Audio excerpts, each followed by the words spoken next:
कावळ्यांच्या गोंधळात कोकिळेचे मौन. तुम्ही अगदी दररोज कुणाशी तरी वाद घालून तुमची एनर्जी वाया घालवत आहात का?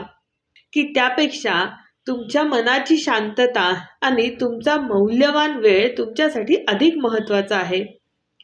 जेव्हा तुमच्या आजूबाजूला नकारात्मक आणि दुर्जन लोक वाद घालत असतील, तेव्हा सुज्ञ माणसाने काय करावे? हे प्राचीन सुभाषित आपल्याला सांगते की कोणत्याही गोंधळामध्ये उगाच भाग घेऊ नका.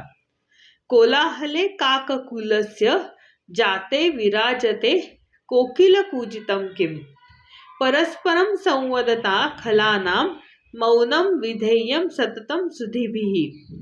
हे सुभाषित कावळे आणि कोकिळा यांचे रूपक वापरून आपल्याला काय समजून सांगते ते पाहूयात.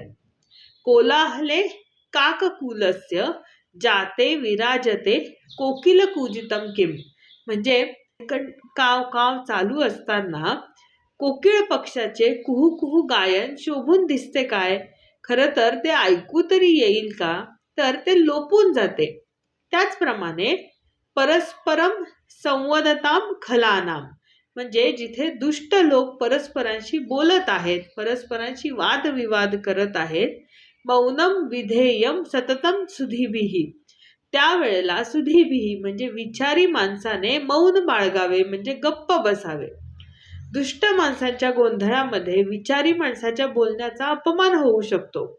त्यामुळे अशा गोंधळामध्ये विचारी व्यक्तीने शांत बसणे म्हणजे मौन पाळणेच उत्तम किंवा श्रेयस्कर असते. आता या ठिकाणी कावळा आणि कोकिळा यांचे रूपक वापरले आहे.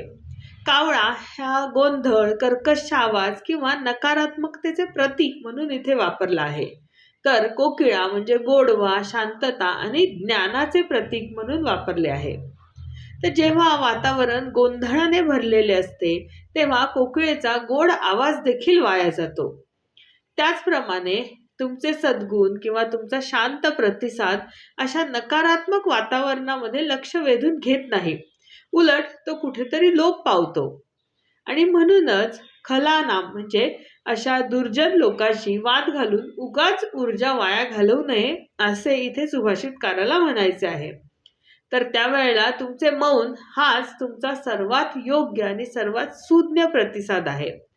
दुर्जनांशी बोलून त्यांच्याच पातळीवर उतरण्यापेक्षा शांत राहून तुम्ही तुमच्या आत्मसन्मानाचे आणि वेळेचे संरक्षण करू शकता.